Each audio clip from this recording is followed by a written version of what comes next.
Girlfriend যখন স্বপ্ন দেখে তার ব্যস্ত বয়ফ্রেন্ডকে ফোন দেয় তখন পরং পরং পরং পরং। কি সে কি ব্যাপার বলো তো? 2 মিনিট পর পর ফোন দিয়ে কি কি পাইছোটা কি? জানো না কাজ করতেছি, কাজের প্রেশার অনেক। কতবার বলবো এক কথা? জান একটু সময় আছে, কথা বলবো। আরে দূর, কি বলবা? তাড়াতাড়ি বলো তো, কাজে আছি, তাড়াতাড়ি বলো।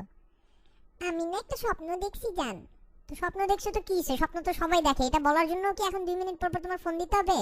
না জান, স্বপ্নটা তোমাকে নিয়ে, আমাকে নিয়ে আর আমাদেরকে নিয়ে। আমার ফ্যামিলিও ছিল স্বপ্নতে, জানো? তাই নাকি? মানে কি কি স্বপ্ন দেখছো বলো তো? জানো জান, আমি স্বপ্ন দেখি আমরা বাসা শিফট করতেছি, আমি আব্বু আম্মু ভাইয়া ভাবি বোন, আর তুমি আমাদেরকে হেল্প করতেছো। বাহ। তারপর তারপর আমাদের গাড়িতে অনেক জিনিসপত্র উঠানো হয়েছে, তারপর বাকি সবাই আমাদের গাড়িতে গেছে আর আমি তোমার গাড়ি করে নতুন বাসার জন্য রওনা হয়েছি। তারপর নতুন বাসায় ঢোকার পর ভাইয়া বলছে কি এটা তোমার আর মফিজের রুম। জানো, বাসার সবচেয়ে সুন্দর রুমটা আমাকে আর তোমাকে দিছে।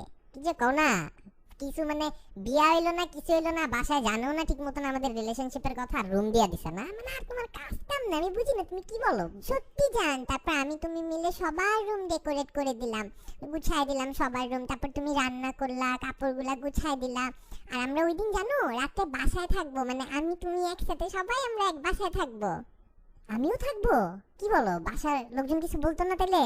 জান স্বপ্ন তো, শোনো না। তারপর আমার সাথে তুমি রুমে থাকবা। তারপর আমরা ওয়েট করছিলাম কখন রাত হবে।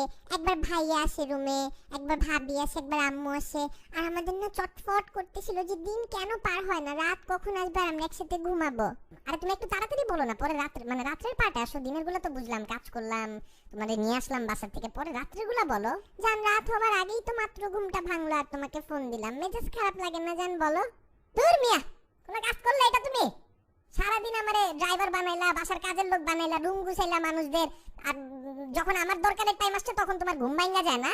মানে দিনে পুরো কাজটা উদ্ধার করে নিয়ে তারপর যখন স্বার্থ শেষ তখন তোমার স্বপ্ন ভাঙতে হবে, আর কাজ কাম পাও না। না এইসবের জন্য আমারে ফোন দিছো তুমি? ফোন রাখো মিয়া, মেজাজ খারাপ করে দিছো। জান ফোন রাখো তুমি, আজ এরা কাজ করতেছে আর ফোন দিও না তো, আগামী 10 ঘন্টা তুমি কোনো ফোন দিবা না আমাকে।